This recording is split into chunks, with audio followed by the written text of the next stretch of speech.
நாங்கள் முதல் ஸ்டேஜ் ஏறும்போது சீக்கிரம் முடிஞ்சிடும், எல்லாம் கொஞ்சம் கொஞ்சமாக தான் பேசுவாங்கன்னு நினச்சேன். நான் நினச்சது ஏன்னா இவங்க ஷூட்டிங்கில் அவ்வளோவா பேச மாட்டாங்க, ஒர்க்கில் அவ்வளோவா பேச மாட்டாங்க. ஆனால் இவ்வளோ நேரம் பேசுவாங்க. நான் எனக்கே என்னடா நம்ம கொஞ்சமாக தான் பேசுவோம் போல்க, நிறையா பேசுகிறோம் போல்க அப்படின்றத பார்க்கும்போது ஒவ்வொருத்தருக்கும் எனக்கே ஆச்சரியமாக இருந்தது. அவ்வளோ நல்லா பேசினாங்க. அவங்க பேசுகிற காரணம் என்னென்னா, இங்கே தான் நன்றி அவங்க சொல்ல முடியும், வேறு எங்கேயும் அவங்க நன்றி சொல்ல முடியாது. அது ஒன்று இருக்குது. ஒவ்வொருத்தவங்களும் வேறு எங்கே அவங்க தனியாக பார்த்து அவங்க நன்றி நன்றின்னு சொல்ல முடியாது. அந்த நன்றி மறக்காமல் இருக்கணும் அப்படின்றதுக்காக தான் இங்கே ஒவ்வொருத்தவங்க அந்த நன்றியை தெரிவிச்சுக்கிறாங்க. அப்படி தான் நம்ம பார்க்கணும். அந்த நன்றி வெற்றி பெற்ற பிறகும் அந்த நன்றியை நீ உன் தயாரிப்பாளருக்கு காமிக்கணும்னு நான் அந்த டைரக்டருக்கு நான் ஒரு அட்வைஸாக அதை சொல்லிக்கிறேன். அதுதான் நன்றி. நீ அது முடிஞ்ச பிறகு நீ என்ன நன்றி செலுத்துறியோ அதுதான். எல்லாம் படத்தை பற்றி சொன்னாங்க, இப்படி வரும் அப்படி வரும்ன்ற ஒரு விஷயம் சொன்னாங்க. நல்லா இருக்குது. அதெல்லாம் நம்பிக்கை தான், எல்லாருக்கும் இருக்கிற நம்பிக்கையில் தான் அவங்களும் அந்த நம்பிக்கையில், ப்ரொடியூசர் அந்த நம்பிக்கையை வச்சுருந்தார்.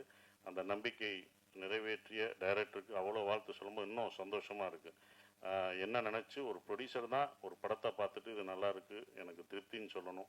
அது ஒரு 100% சொன்னது எனக்கு சந்தோஷமாக இருக்குது. இருந்தாலும் நல்லா எழுதிட்டோம் அப்படின்னு ஒன்று இருக்கும்ல, நல்லா நல்லா எழுதியிருக்கோம்டா சப்ஜெக்டு, ஆனால் என்ன ரிசல்ட் வருதுன்னு ஒரு பயம் இருக்கும். அந்த பயத்தோடு இருக்க மாணவனா மே 1 அந்த ரிசல்ட்டுக்காக மக்களும் நீங்களும் கொடுக்க போகிற அந்த ரிசல்ட்டுக்காக காத்துக்கிட்டு இருக்கோம். அதுதான் நான் காத்துட்ருக்கேன். ஏன்னா எங்கள் படத்தை பற்றி நீங்கள் தான் பேசணும். நாங்கள் இங்கே படம் இப்படி பண்ணிட்டோம் அப்படின்னு சொல்கிறத விட நீங்கள் நல்லா இருக்கும், நீங்கள் தான் எல்லாருமே சொல்லணும். மக்களும் ப்ரெஸ் எல்லாமே நீங்கள் சொல்லணும்.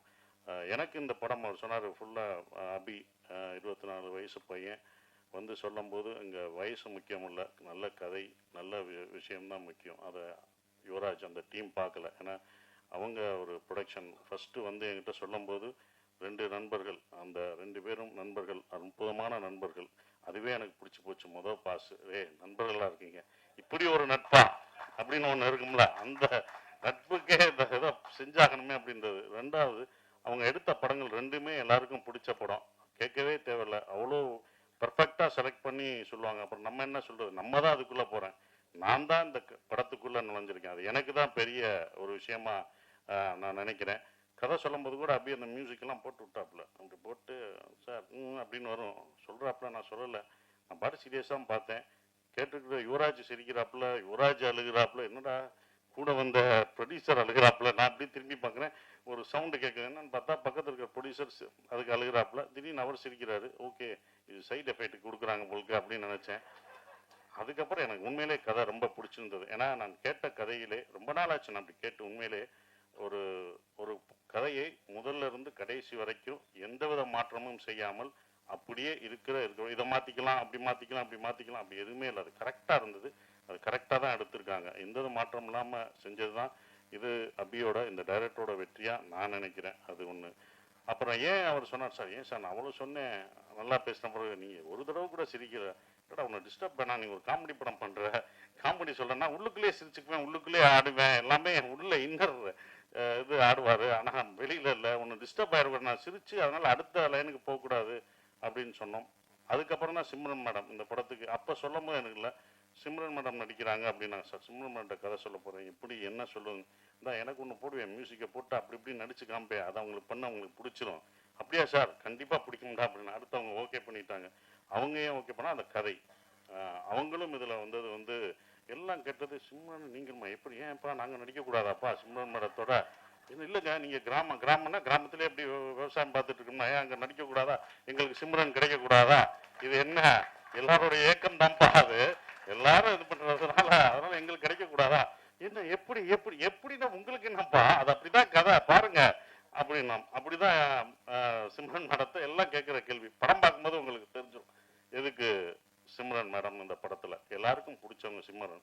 அது கண்டிப்பாக இந்த படத்தில் அந்த குடும்பமாக உங்களுக்கு என்னையும் சிம்ரன் என் குழந்தைங்க பசங்க எல்லாத்தையும் அவங்களுக்கு அது பிடிக்கும். அவங்க அவ்வளோ பெர்ஃபார்ம் பண்ணுவாங்க. அவங்கள அதாவது என்னென்னா அவங்கள எனக்கு இன்னொன்று அவங்கள பாராட்ட வேண்டியதுலாம், இப்போ வரைக்கும் அவங்க ஹீரோயினாக அடிக்கலாம், இந்த படத்துலையும் அவங்க ஹீரோயின் தான், நான் ஹீரோ அவங்க ஹீரோயின்.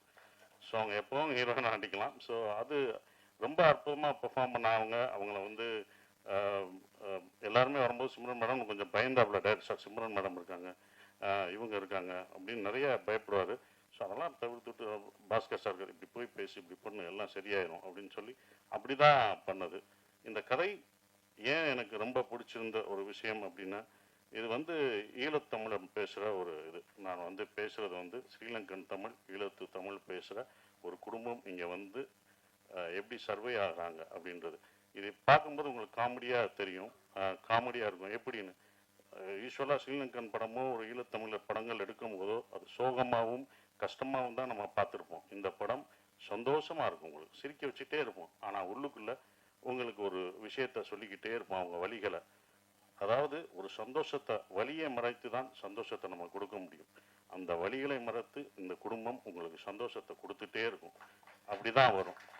ஏன் அவங்க சந்தோஷம் கொடுக்குறாங்கன்னா, அவங்க அடுத்த ஜென்ரேஷன், அவங்க குழந்தைகளுக்கு, அந்த குழந்தைகள் நம்ம பட்ட கஷ்டம், நம்ம விட்டு வந்த உறவுகளையும் நம்ம தமிழையும் நம்ம விட்டுறக்கூடாது, நம்ம குழந்தைகளை சந்தோஷமாக வச்சுக்கணும்னு அவங்க வழியை மறந்து கொடுக்கக்கூடிய படமாக அது இருக்கும். அதுதான் அவங்க வழியை மறந்து அந்த குழந்தைங்களுக்கு சந்தோஷத்தை கொடுக்குறாங்க. உலகத்தில் உள்ள எல்லா தமிழரும், இது எல்லாருக்குமே பொருந்தும். எல்லா தமிழர்களுக்கும், உலகத்தில் உள்ள எல்லா ஈழத்தமிழர்களும் அவங்க பசங்க பார்க்கும்போது, இந்த படத்தை பார்க்கும்போது நம்மளுடைய கல்ச்சரையும் நம்மளுடைய தமிழும் மறந்துட்டு நம்ம இங்கிலீஷ் பேசிகிட்டு இருக்கோம். கண்டிப்பாக தமிழ் நம்ம மொழியை கற்றுக்கணும் அப்படின்ற ஒரு 10 பேர் வந்து அப்படி வந்து மாணவர்கள் வந்தாங்கன்னா, பசங்க வந்தாங்கன்னா, அதுதான் இந்த படத்தோட வெற்றியாக நான் நினைக்கிறேன். அது கண்டிப்பாக நடக்கும் அப்படின்ற அந்த நம்பிக்கை எனக்கு இந்த படத்து மேலே ரொம்ப ஸ்ட்ராங்காக இருக்குது. எல்லாம் நம்பிக்கை தான் இருக்குது. அது மாற்றும், உலகத்தமிழ் எல்லாரும் பார்ப்பாங்க அதை அப்படின்ற நம்பிக்கை இருக்குது. அவங்க ஃபேமிலியோடு கூப்பிட்டு வந்து பார்ப்பாங்க. இங்கே உள்ள மக்களும் அவ்வளோ எல்லாத்தையும் கலெக்ட் பண்ணுவாங்க. ஏன்னா இங்கேருந்து போய் அங்கே கஷ்டப்படுற, அங்கே வழியாக வாழ்ந்துட்டு இருக்கவங்களுக்கும் இந்த படம் ஒரு நல்லா அவங்களை சிரிக்க வச்சுட்டே தான் சொல்லுவாங்க. எங்கேயுமே அவர் வந்து இது பண்ண மாட்டார். பட் ஃபீல் குட் மூவியாக கண்டிப்பாக இருக்கும். அவர் சொன்னார் எப்படி இந்த படத்தை இது பண்ணேன்னு நான் கேட்கும்போது, அவருக்கு இன்ஸ்பயர் ஆனது தெனாலி படம். அதை அவர் சொல்ல மறந்துட்டார். தெனாலி படத்தை நான் இன்ஸ்பயர் பண்ணி தான் சார் இதை நான் எடுத்தேன். இந்த படம் பார்க்கும்போது உங்களுக்கு தெனாலி மொழி படங்களை ஞாபகப்படுத்தும் நம்புகிறேன் நான். அது கண்டிப்பாக இருக்கும். அப்படிப்பட்ட ஒரு படம் இந்த டூரிஸ்ட் ஃபேமிலி இருக்கும் அப்படின்றது. இந்த படத்தில் மலையாளத்திலேருந்து வந்திருக்காரு. அந்த மலையாள இதெல்லாம் மறந்து அழகாக என் மகனாக சூப்பராக பண்ணார். நான் உங்கள் கதை சொல்லும் போதே சொன்னேன், இதில் யாரும் நடிக்க மாட்டாங்க, எந்த ஹீரோ நீ போயிட்டு வா, எங்கே சுற்றி வந்தாலும் என்கிட்ட தான் வர முடியும். ஏன்னா இவ்வளோ பெரிய பையனா யாரும் எந்த ஹீரோ நடிக்க மாட்டாங்கன்னு நான் நினச்சேன். சில ஹீரோக்கள் நடிப்பாங்க, சிலர் நடிக்க மாட்டாங்க. அதுதான் அப்படி. இது எனக்கு தான் இந்த கதை இருக்கும் அப்படின்னு நினச்சேன். அப்படி வந்தார். மிதுன் சூப்பராக இருந்துச்சான். பெரிய டைலாகு, நானும் அவனும் பேசுகிற ஒரு சீனு. அதில் வந்து ரொம்ப அற்புதமாக, நான் எதிர்பார்க்கவே இல்லை, இன்னும் இவ்வளோ சீன் இருக்கு, பட் என்னோட டைலாக் இருக்குது, எப்படி பேசுவார் அப்படின்னு நினச்சேன். ஆனால் அற்புதமாக பேசி இது பண்ணிட்டாப்புல. படம் பார்க்கும்போது உங்களுக்கு தெரியும். இந்த படத்தில் யோகி பாபு சார் எல்லாமே இருக்காங்க, பெரிய ஆர்டிஸ்ட்லாம் இதில் இருக்காங்க. யோகி பாபு இருக்கார், நான் இருக்கேன். எல்லாமே இருந்தாலுமே அந்த குட்டி பையன் முள்ளியாக நடிக்கிறான். அவன் தான் இந்த படத்தில் காமெடியனே. உங்களை சிரிக்க வைக்க போகிறது அந்த பையன் தான். நாங்கள்லாம் காமெடியன், நாங்கள்லாம் கேரக்டர் ஆர்டிஸ்ட்டு. அவன் தான் காமெடியனாக இருப்பான். அது இது பண்ண மாட்டோம்.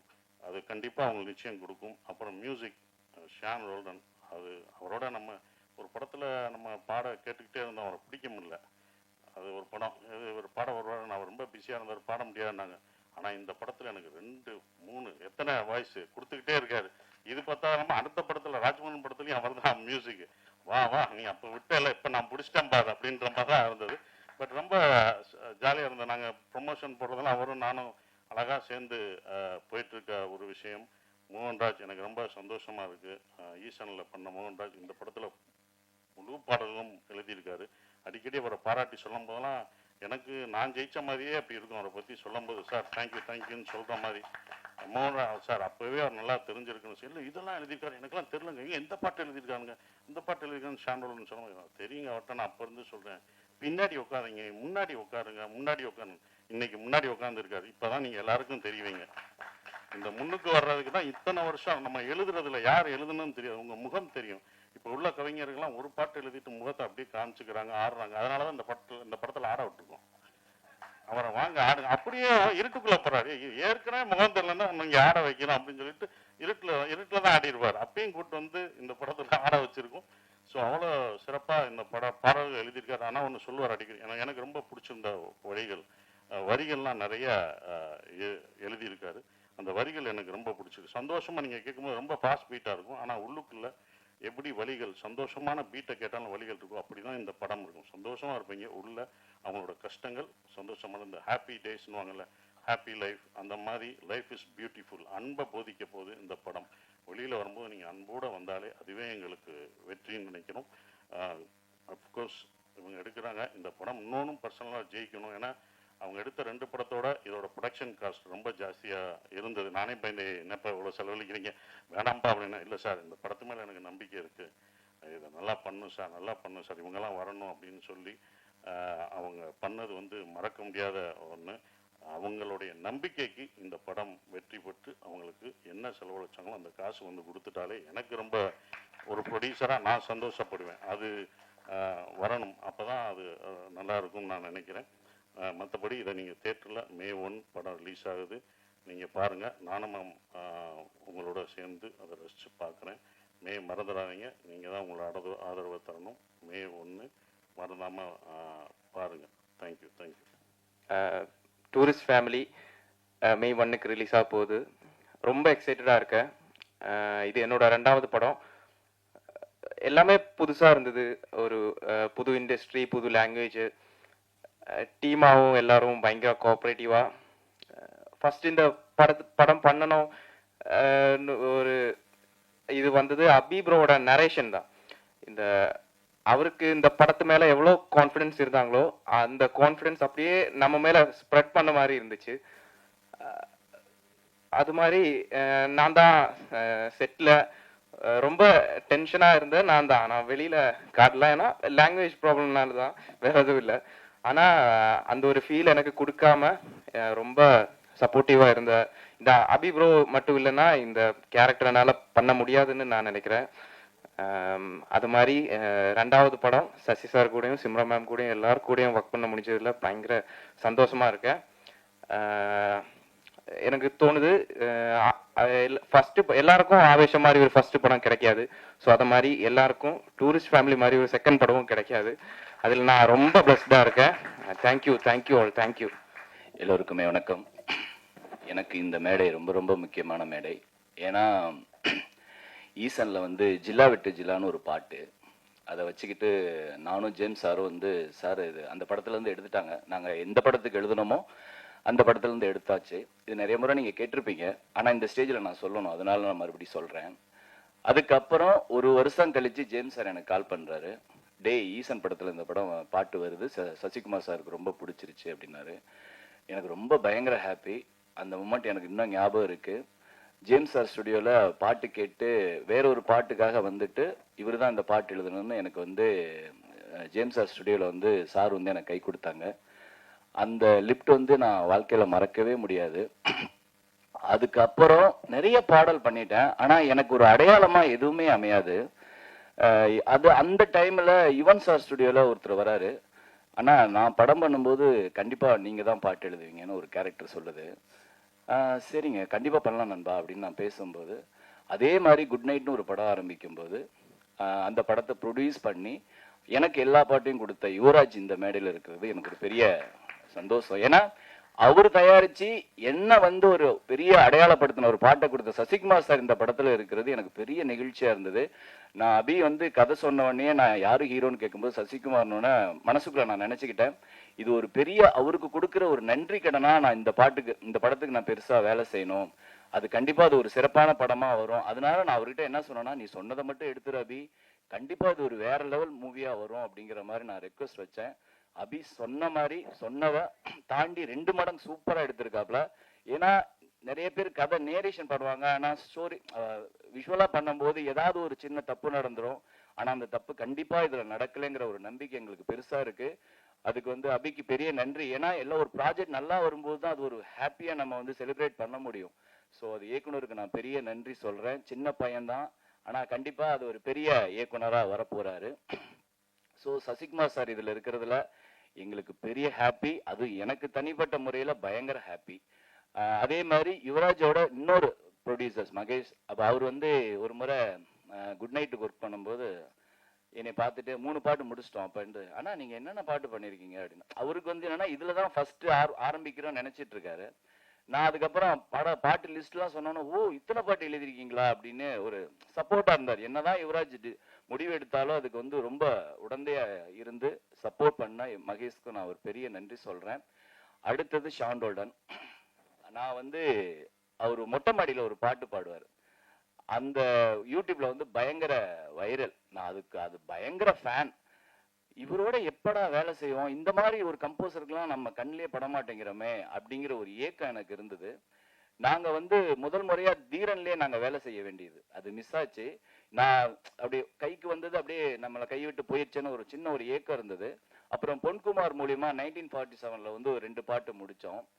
அதுக்கப்புறம் வந்து குட் நைட் ஆரம்பிச்சது, யுவராஜ் வந்தாரு, அப்புறம் விநாயக் பேசணும். அப்போ வந்து ஷாண்டோல்டன் மியூசிக்னு சொன்னோன்னே எனக்கு பயங்கர ஹாப்பி. அதுக்கப்புறம் நாங்காலி சில்மாக்கா வேற ஒரு எனக்கு ஒரு பெரிய திருப்பு முனையே கொடுத்தது. அது ரொம்ப ஹாப்பியா நான் ஃபீல் பண்றேன். ஷாண்டோல்டன் ஐயா வந்து அவரோட வேலை செய்யறதே வந்து பயங்கர ஹாப்பியா இருக்கும். நான் வந்து நாங்க செய்யற பாட்டு வந்து பாட்டை முடிச்சுட்டு பேசுற விஷயங்கள் அவரை நான் வந்து அதிகமா ரசிச்சது. அவரோட ஸ்பேச்சுக்கு வந்து நான் பயங்கர ஃபேன். அவ்வளோ விஷயங்களை நான் கேதர் பண்ணியிருக்கேன். நான் எப்பயுமே அவர் என்ன பேசினாலும் ஐயா பாட்டு அப்புறம் எழுதிக்கலாம், நாங்கள் முதல்ல பேசுங்க அப்படிங்கிற மாதிரி அவர் அந்த மூடுக்கு ஒரு எப்படி ஒரு 1 hour பேசிட்டு அதுக்கப்புறம் தான் பாட்டில் உட்காருவோம். சில நேரம் பாட்டு முடிச்சுட்டு உட்காந்து பேசுவோம். எனக்கு அந்த பேச்சு வந்து சில நேரம் வந்து என்னால் போக முடியாது கம்போசிங்க்கு. அது மிஸ் ஆகும்போது நான் வந்து கம்போசிங் கூட எனக்கு ஃபீலாக இருக்காது. ஐயா பேசுகிற டைமை நான் மிஸ் பண்ணிட்டேன் அப்படிங்கிறத அடிக்கடி நான் சொல்லியிருக்கேன். ரொம்ப ரொம்ப ஹாப்பியாக இருக்குது. இந்த $1 million இது ஒரு ஹேட்ரிக் படமாக கண்டிப்பாக அமையும். குட் நைட் லவ்வருக்கு நீங்கள் பெரிய ஆதரவு கொடுத்தீங்க. கண்டிப்பாக டூரிஸ்ட் ஃபேமிலி உங்களுக்கு படம் வர்றதுக்கு முன்னாடி நிறைய டாக் இருக்கு, அதே மாதிரி வந்ததுக்கு அப்புறம் ஒரு பெரிய பேச்சை உருவாக்குங்கிற ஒரு நம்பிக்கை இருக்கு. கண்டிப்பா இந்த படத்தை தயாரிச்ச யுவராஜ் மகேஷுக்கு பெரிய நன்றிகள். எல்லாருக்கும் ஒரு நினைவு படமா கண்டிப்பா இது இருக்குங்கிற ஒரு பெரிய நம்பிக்கை இருக்கு. நன்றி. வந்திருக்கும் அனைவருக்கும் என்னுடைய பணிவான வணக்கங்கள். இது வந்து 3வது முறை $1 million ப்ரொடக்ஷன்ஸ் அண்ட் MRP அவங்களோட அசோசியேட் பண்றது. நான் ஒரு இன்டர்வியூல சொன்னேன், நேற்று தான் வந்து யுவராஜையும் மகேஷ் அவர்களையும் மீட் பண்ண ஒரு ஞாபகம். நேற்று தான் லிட்டரலி நேற்று மீட் பண்ண மாதிரி இருக்கு.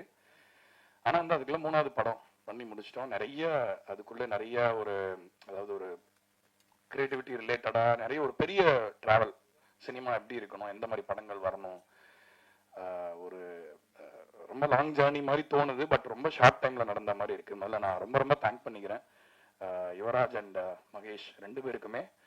இந்த அற்புதமான ஜேர்னியில வந்து என்னை தவிர்க்காம என்னையும் கூட கூட்டிட்டு போறதுக்கு நான் ரொம்ப ரொம்ப நன்றி கடன் பட்டிருக்கேன். நான் வந்து இந்த துறைக்கு மியூசிக் போட வந்தது வந்து எல்லாரும் கேட்பாங்க, என்ன என்ன பண்ணணும்னு நினைக்கிறீங்க, ஏன்னா எல்லாருமே வந்து எப்ப நம்பர் 1 ஆக போறீங்க அந்த மாதிரி ஒண்ணு கேட்பாங்க. பட் நான் வந்து அந்த மாதிரி எந்த நோக்கத்தோடையுமே வரல. ஒரு நல்ல படைப்புகளை பண்ணி அதை வந்து நம்ம பகிரும்பொழுது அந்த ஒரு நம்ம அது மூலமா பண்ற ஒரு நல்லது வந்து ரொம்ப சஸ்டைனபிளா இருக்கும். ஏன்னா வந்து இப்போ நம்ம ஒரு உயரத்துக்கு போறோம் அப்படின்னா ஒரே நாள்ல அந்த உயரத்துக்கு போயிட்டு அதுல நிறைய ரிஸ்க் இருக்கு. ஏன்னா நம்ம திடீர்னு ஒரு உயரத்துல தூக்கி வச்சிடுறாங்க. அதுக்கப்புறம் அந்த உயரத்தை வச்சுக்கிட்டு என்ன பண்றது அப்படிங்கிறதுக்கு 10,000 பேர் 10,000 விஷயம் சொல்லுவாங்க.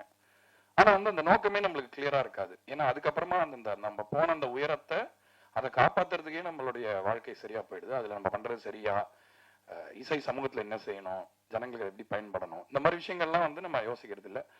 அந்த ஒரு ரீதியில பார்க்கும்போது நான் இந்த சினிமா ஜேர்னில இதுவரைக்கும் நான் ஒர்க் பண்ண எல்லா டைரக்டர்ஸ், எல்லா ப்ரொடியூசர்ஸ் எல்லாருக்குமே ஒரு தேங்க்ஸ் சொல்லிக்கிறேன். இந்த இடத்துல நல்ல நல்ல படைப்புகளை, நல்ல படங்கள்ல வந்து எனக்கு பணிபுரியறதுக்கு ஒரு வாய்ப்பு கொடுத்ததுக்கு எல்லாருக்கும் நன்றி சொல்லிக்கிறேன். டூரிஸ்ட் ஃபேமிலி இந்த படம் ஆரம்பிக்கும் பொழுது விஜய் தான் வந்து என்னுடைய ஆளுநாள், இந்த படத்தோட கிரியேட்டிவ் ப்ரொடியூசர் விஜய். ஸோ அவரும் ஒரு முக்கியமான காரணம். நான் இன்னைக்கு வந்து நான் என்னெல்லாம் சாதிச்சிருக்கேன் நான் நினைக்கிறேனோ அது எல்லாத்துக்குமே வந்து அதுல ஒரு அப்சல்யூட்லி ஒரு 50% பங்கு அவருக்கு போகும். ஏன்னா என்னை சுத்தி எல்லாருமே நல்லா வெல் விஷஸ் தான். சம்டைம்ஸ் எனக்குன்னு சில ஆம்பிஷன்ஸ்லாம் இருக்கும். பட் என்னை வந்து எல்லாரும் நம்ம பேரு நம்ம ஒர்க் எல்லாருக்கும் தெரியற மாதிரி பண்றதுல ஒரு முக்கியமான ஒரு தூண் யுவராஜ் மாதிரி. இந்த படம் ஆரம்பிக்கும் போது அவர் சொன்னார், இந்த மாதிரி ஒரு கதை இருக்கு நீங்க கேட்டு பாருங்க அப்படின்னு. நான் பொதுவாக நரேஷன்ஸ் கேட்கறது தவிர்த்துருவேன். அவர் சசி சார்ட்ட நரேட் பண்ணாருன்னு சொன்னார் இல்லையா, அது எனக்கு ரிவர்ஸா நடக்கும். ஏன்னா சில டைரக்டர்ஸ் வந்து நடிச்சு காட்டுறேன் அப்படி இப்படின்னு சொல்லி பயங்கர மாயாஜலமா ஒன்று பண்ணிட்டு போயிடுவாங்க. அதுக்கப்புறம் அது படத்துல அந்த மாதிரி இல்லைன்னா ஒரு மாதிரி கொஞ்சம் இதுவாகும். அந்த மாதிரி ஒரு 2-3 இன்ஸ்டன்ஸ் நடந்ததுனால சரி நீங்க ஸ்கிரிப்ட் கொடுத்துருங்கன்னா அட்லீஸ்ட் லிட்ரேச்சர் லெவல்ல எனக்கு தெரியும் இல்லையா, படத்தோட ஃபார்மேஷன் எப்படி இருக்கு, அதோட போக்கு எப்படி இருக்கு, கதையோடைய அந்த ரேஷியோ எல்லாமே கரெக்டா இருக்கா, இசைக்கு முதல்ல இடம் இருக்கா. ஏன்னா சில படம் பார்த்தீங்கன்னா கம்ப்ளீட்டா டைலாகா இருக்கும், நம்ம என்னதான் தலைகீழ நின்னாலும் அங்கே மியூசிக் போடவே இடம் இருக்காது. இந்த பவர் பாண்டி படம் பண்ணும்பொழுது அந்த படத்தோட எடிட்டர் வந்து என்னை நம்பி நிறைய இடம் எம்டியா விட்டுருந்ததுனால அந்த சில பீசஸை வந்து நம்ம இது பண்ண முடிஞ்சது. ஏன்னா வந்து கதாபாத்திரங்களோட எண்ண ஓட்டங்கள்லாம் வந்து இசை வந்து ரொம்ப ஈஸியா சொல்லிடும் ஒரு டைலாக்ல சொல்றதை விட. ஸோ அப்படியெல்லாம் இருக்குமே அப்படின்னு சொல்லிட்டு இல்லை, நான் அபியை கூட மீட் பண்ணேன் ஒரு வாட்டி. மீட் பண்ணிட்டு ஃபர்ஸ்ட் டைம் நரேட் பண்ண ஆரம்பிக்கிற முன்னாடி ஏதோ பேசணும். அப்புறம் இல்லை நீங்க ஸ்கிரிப்ட் கொடுத்துருங்க நம்ம படிச்சுக்கலாம் அப்படின்னு சொல்லிட்டு நான் அனுப்பிச்சு விட்டேன். அதுக்கப்புறம் வந்து இன்னொரு வாட்டி இல்லை இந்த நரேஷன் நீங்க கேளுங்க, இது நரேஷனா கேட்டதான் உங்களுக்கு அந்த எஃபெக்ட் கிடைக்கும் அப்படின்னானே. அப்போ ஏன்னு புரிஞ்சுது. அவர் வந்து ஒரு 2 மணி நேரம் நரேட் பண்ணாரு. நரேட் பண்ணும்பொழுது எனக்கு உண்மையிலேயே ஒரு முழு படம் அந்த மியூசிக்கோட எல்லா ஒரு இதோடையும் ஃபுல்லா ஒரு கம்ப்ளீட்டான ஒரு காப்பி பார்த்த ஒரு ஃபீலிங்கே எனக்கு நரேஷன்ல இருந்து கிடைச்சது. எல்லாருக்கும் வணக்கம். ஸோ இது 3வது படம், good night lover and tourist family எங்களோட காம்பினேஷனில். ஸோ 2 பெரிய நல்ல ஹிட் படம் கொடுத்துருந்தோம். ஸோ இதுவும் டெஃபினட்டாக ஒரு நல்ல ஒரு படமாக இருக்கும்னு நான் நம்புகிறேன். எல்லாருக்கும் வந்திருக்க எல்லாருக்கும் ரொம்ப தேங்க்ஃபுல். அண்ட் ஃபர்ஸ்ட் தேங்க்ஸ் வந்து சசிகுமார் சாருக்கு. ஸோ இவ்வளோ பெரிய டைரக்டர், அவர் ஒரு பெரிய ஒரு ஆர்டிஸ்ட்டு. ஸோ அவர் வந்து எங்களோட ப்ராஜெக்டில் வந்து சைன் ஆகி பண்ணது வந்து ரொம்ப பெரிய ஒரு கிரெடிட் எங்களுக்கு. ஸோ அதே மாதிரி எங்களோட கம்பெனியில் சார் வந்து சேர்ந்து படம் பண்ணிட்டு ஒரு ஒரு ஒரு ஹிட் ஒரு ஹிட் மூவி கொடுப்பாரு. ஸோ அதுக்கப்புறமா அடுத்து நிறைய லைனப்ஸ் வந்து எங்களோட கம்பெனியில் $1 million எம்ஆர்பியில் இருக்குது. ஸோ அதெல்லாம் பார்க்கும்போது சாருக்கும் வந்து இப்படி ஒரு ஒரு நல்ல கம்பெனியில் நம்மளும் வேலை பார்த்தோம் அப்படிங்கிற ஒரு ஒரு ஹாப்பினஸ்ஸே நாங்கள் டெஃபினெட்லி சாருக்கு கொடுப்போம். அண்ட் டூரிஸ்ட் ஃபேமிலியை பொறுத்த வரைக்கும் ஒரு இப்போ நான் யுவராஜோ நானோ அப்படிங்கிறது மாதிரி மட்டுமே கிடையாது. ஸோ இது வந்து டோட்லி வந்து ஒரு ஒரு டீம் எஃபர்ட் தான். இந்த டூரிஸ்ட் ஃபேமிலி எப்படி ஸ்டார்ட் ஆச்சு அப்படின்னு இருக்கும்போது வந்து நம்ம டீமில் வந்து பாலா அவர் வந்து கதை கேட்பார். கதை கேட்டு ஸோ அவருக்கு அந்த கதை ரொம்ப பிடிச்சதுக்கு அப்புறமா அவர் யுவராஜ் கிட்ட வந்து அந்த கதையை எடுத்து கொண்டு போனார். ஸோ எடுத்து கொண்டு போனதுக்கு அப்புறமா ஒன் ஃபைன் டே வந்து யுவராஜ் வந்து என்கிட்ட இப்படி ஒரு கதை கேட்டேங்க, கேட்டு பார்க்குறீங்களா அப்படின்னாரு. உடனே அபி வந்தாப்புல. அபிகிட்ட வந்து நான் ஃபர்ஸ்ட் கேட்டேன், என்னடா வயசு என்னடா உனக்கு அப்படின்னு. 22 அப்போ 23 சொன்னேன்னு நினைக்கிறேன். 23 அப்படின்னா சரிடா கதை சொல்லு அப்படின்னு சொன்னோடனே ஃபர்ஸ்ட் ஹாஃப்லேயே வந்து நான் அப்படி ஒரு இன்டர்வல் பார்த்து வர சொன்னேன். அப்படி எனக்கு ஸ்டன் ஆகிட்டேன் நான், பயங்கரமாக இருக்கு இது அப்படின்னு சொல்லிட்டு பயங்கரமாக என்ஜாய் பண்ணேன். அதுக்கப்புறம் படம் முடிஞ்சதுக்கு அப்புறமா நான் அபிகிட்ட வந்து அவ்வளோ ஆத்மார்த்தமாக எனக்கு அபியை பிடிச்சிருந்துச்சு. ரொம்ப ரொம்ப சோல்ஃபுல்லாக இருந்தது அவனோட கதை, அவனுக்கு சொன்ன விஷயங்கள் எல்லாம். இப்போ மோகன் சார் சொன்ன மாதிரி தான் என்னன்னா அந்த படத்தையே பார்த்த மாதிரி சொல்லிடுவான். இப்போ நீங்க ட்ரெய்லர் பார்த்த எல்லாமே இவன் கதை சொல்லும் போதே அப்படியே டீட்டெயிலாக சொல்லிட்டான் எல்லாத்தையுமே. ஸோ அதுல வந்து அந்த என்ன என்ன என்ன கண்டென்ட் எவ்வளோ அழகாக அவன் சொல்லியிருந்தானோ அந்த கண்டென்ட்டை அவன் கரெக்டா இந்த படத்துல வந்து எடுத்து கொடுத்துருந்தான். ஸோ அதுக்கு பின்னாடி வந்து அவ்வளோ சப்போர்ட்ஸ் இருந்துச்சு.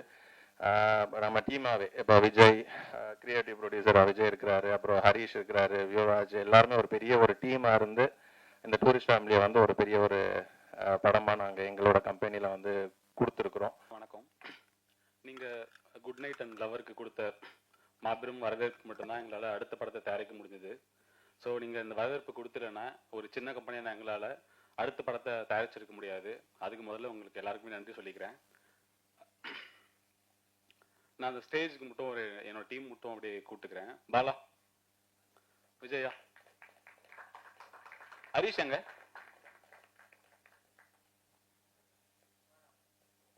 ஹரீஷ் எங்க, அப்படி வெங்கட், நாகரன் சார் இருக்காரா?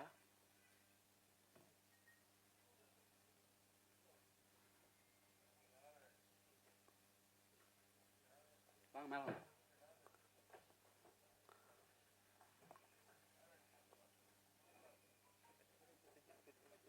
அப்படி இப்படி வந்துருங்க, யாருக்கு தெரியாது.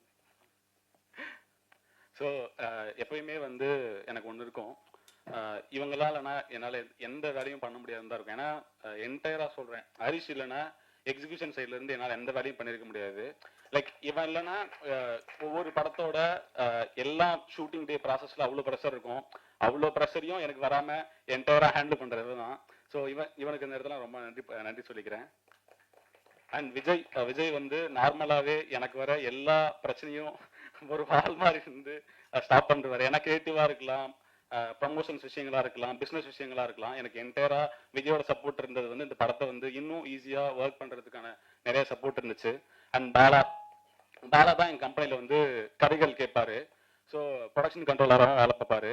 அதாவது ரெண்டு சைடும் ப்ரொடக்ஷனும் வேலை பண்ணுவார், கிரியேட்டிவாக வேலை பண்ணுவார். எனக்கு ஏதாச்சும் மேஜராக ஸ்கிரிப்டில் டவுட் இருக்கு, இல்லை எனக்கு வந்து சில கால்ஸில் எடுக்கணும்னா எனக்கு பாலாவோட சஜஷன்ஸ் தான் நான் பெருசாகவே எடுத்துப்பேன். பாலா வந்து எங்கள் கம்பெனியில் முக்கியமான ஒரு மெம்பர். அண்ட் வந்து நாகார்ஜுன் சார் எங்களோட மேனேஜர், அவர் தொடர்ந்து குட் நைட் அண்ட் லவர் இப்போ தொடர்ந்து வேலை பார்த்துட்டு இருக்காரு. இந்த வயசுலையும் எங்களுக்காக ரொம்ப சின்சியராக வேலை பார்த்து கொடுக்குற ஒரு மேனேஜர் அவர். ரொம்ப நன்றி சார். அண்ட் வெங்கட் வந்து என்டையர் ப்ரமோஷன்ஸ் வந்து எங்க டீம்ல இருந்து ஹேண்டில் பண்றான். ரொம்ப சின்ன வயசு தான், ஆனா ரொம்ப சென்சிபிளா, ரொம்ப பொறுப்பா ஒவ்வொரு விஷயமும் அந்த டைம்ல பண்ணி கொடுக்கறதுக்கு ரொம்ப நன்றி வெங்கட், ரொம்ப நன்றி. ஸோ இந்த டீம் இல்லைன்னா என்னால எந்த ஒரு வேலையும் பண்ண முடியாது. ஏன்னா தொடர்ந்து 35 நாள் 40 நாள்ல ஒரு படத்தை தயாரிக்கிறோம்.